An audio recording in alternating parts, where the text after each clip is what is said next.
Once again, my watchers of good TV, my name is Pell, and this is once again coming from my dorm room. Now this week I'm going to be talking about Season 4 of Doctor Who. This is David Tennant's final season as the Doctor, and he does a marvelous job in it, and it is one of the best seasons I've thus seen so far. But first, just a little side note, I will be talking about various things in Season 4, nothing really majorly spoilerish until the very end. After the credits, I'll talk about the ending in detail. Well, not detail, but I'll give my opinion on it. And I'll also probably bring up one or two things from the past 3 seasons as well. So keep that in mind. But I don't know why you would care about that if you're watching this. So Season 4 starts out with David Tennant on his own because Martha has been left behind, or she decides to leave the Doctor and goes back to her average life, which turns into something else. But she is no longer with the Doctor.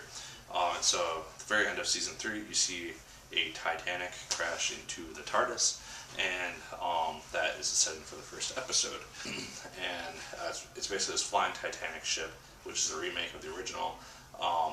It's actually a really cool episode because it's one of the first episodes that you see David Tennant just on his own, actually, not with Rose, not with Martha, and not with Donna yet. So he's completely on his own. And he makes allies and everything, but it's also a very cool episode. In the remainder of Season 4, you see the Doctor alongside Catherine Tate as Donna Noble, and she does a really good job too. She's much different than Rose and Martha were, who were kind of like these 20-year-old girls who had infatuations with the Doctor, to put it lightly. Martha is much more adult type of companion. She's much more serious, but she can also hold her own. She's very spunky, and she won't take crap, and she can dish it right back out just as easily. And she does a really good job. As with Rose and Martha, it takes a few episodes to kind of really get used to her, but eventually she does fine, and you get used to it. She also allows for a lot more of a humanitarian type of role than the other two did. She's very about protecting people and saving those who can't protect themselves, such as the fire of Pompeii, I think is the name of the episode, and then throughout the Season 2. And so there are 3 2-part episodes, so 6 episodes that are within those 2 parts. The first 2-parter was one that I really was not expecting. It's basically a contact with an alien race that looked like rhinos, kind of. The idea that a bunch of these cars are emitting a poisonous gas. It was a really interesting episode because it had a human that was helping them, but then stuff happens, which changes that.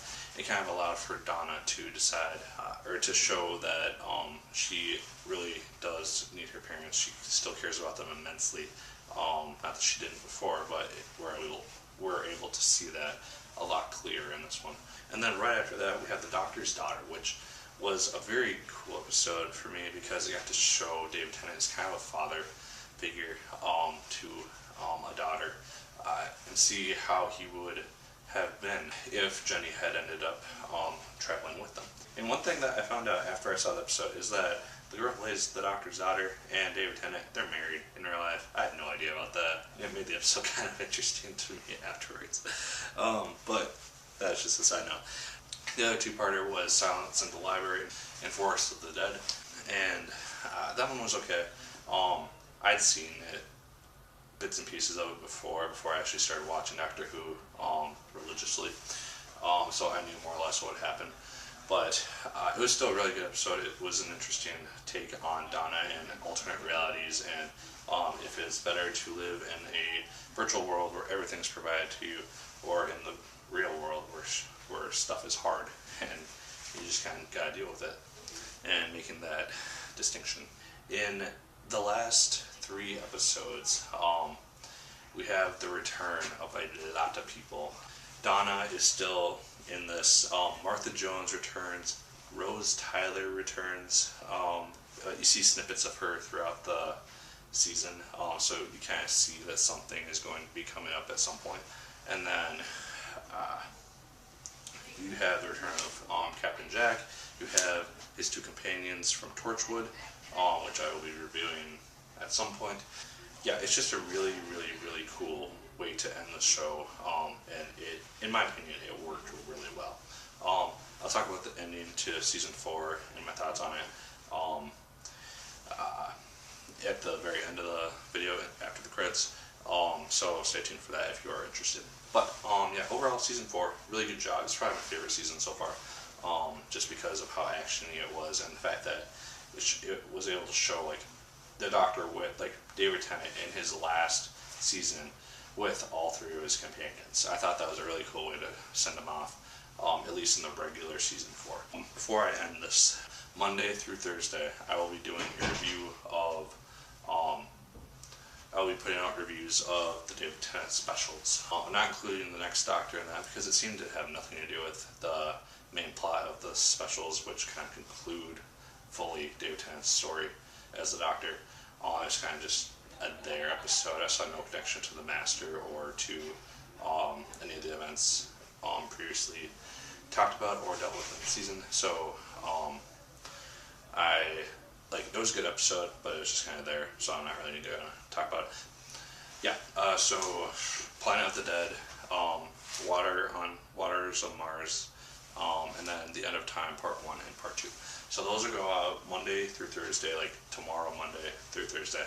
Then Sunday will probably just be another review of something not Doctor Who related, but that's just kind of what I wanted to do because I felt like it would take way too long to get to like release one every month like I'm doing. It just wouldn't work. So that's what I'll be doing. So after each episode, I will be reviewing it and then watch the next one, next review.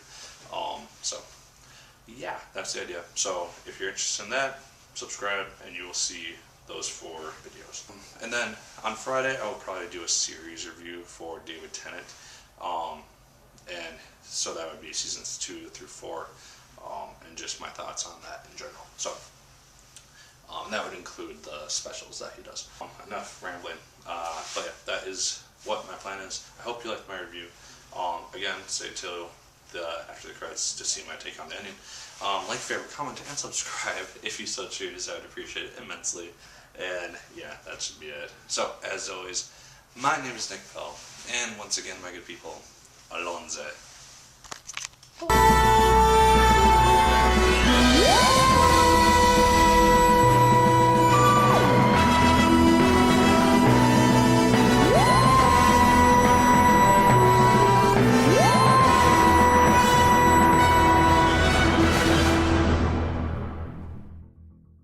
If you are still watching, then you are about to see my thoughts on the very end of season 4 of Doctor Who, as in like the very last episode, Journey's End, of the regular season 4, not the end of time. So yeah, the 2-parter in itself was really cool. I thought it was really nice to see all of the Doctor's companions come back in one final hoorah to fight against this major cause. I thought it was really interesting how Donna kind of ended up being the hero that was kind of prophesized throughout the whole season, the Dr. Donna. And she, as you see, she kind of becomes part Time Lord, part human, and so she's human with a Time Lord mind. And that's what makes it possible for them to kind of save the day and win and everything. But then, after Rose leaves with the Doctor's clone, and back in her parallel universe, where she now has the Doctor, so she can be happy and whatnot, which is also a very sad episode, which was also a very sad part of the episode. And then Martha Jones kind of goes off, does her own thing with Mickey and Jack, and then Donna Noble, who has this mind, and she starts to kind of glitch a little bit, and that's the point where you know that the Daleks' prophecy could possibly come true with it saying one will die, and in a sense she does, because the Doctor, knowing what he has to do to save her, he erases her mind of any event related to her travels with him. And it's a very sad thing, because Donna loves this idea of journeying across the stars. And when she realizes that that's what the Doctor has to do, she's very against it, even though she knows that's the only way to save her life. Because this has probably been the best time she's ever had, and she wanted to journey with him for the rest of her life. So, seeing that, it kind of kills the Donna Noble that we know. After her memory is wiped, we see her kind of being her regular, like, late 20s-year-old self, just like talking gossip and everything with other people, and missing out on the big events that took place. So in that sense, it was very sad, and there wasn't any sort of comedic ending at the end of season 4 either, which I was really surprised about, because there's always like a sort of like, hey, this is happening, like the Titanic crashing into the TARDIS, or Donna showing up in her wedding dress, kind of like a big what type of moment, but nothing along those lines here. I don't know if there will be at the end of time, but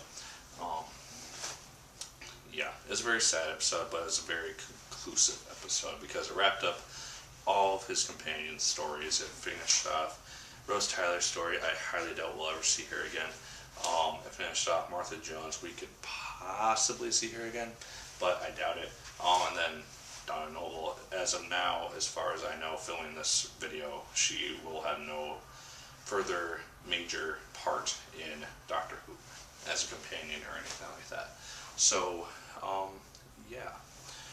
So I did like the ending of season 4. I thought it was really well done. And they finished it off in a very good fashion. Take it or leave it. Comment below. Don't include spoilers of the David Tennant specials, because like I said, I'll be doing videos of those, so put those in those videos respectively, and just comment on season 4 here. So like, favorite content, and subscribe if you so choose. I'd appreciate it immensely. Sorry this is so long, and as always, my name is Pell, and once again, my good people, Adonze.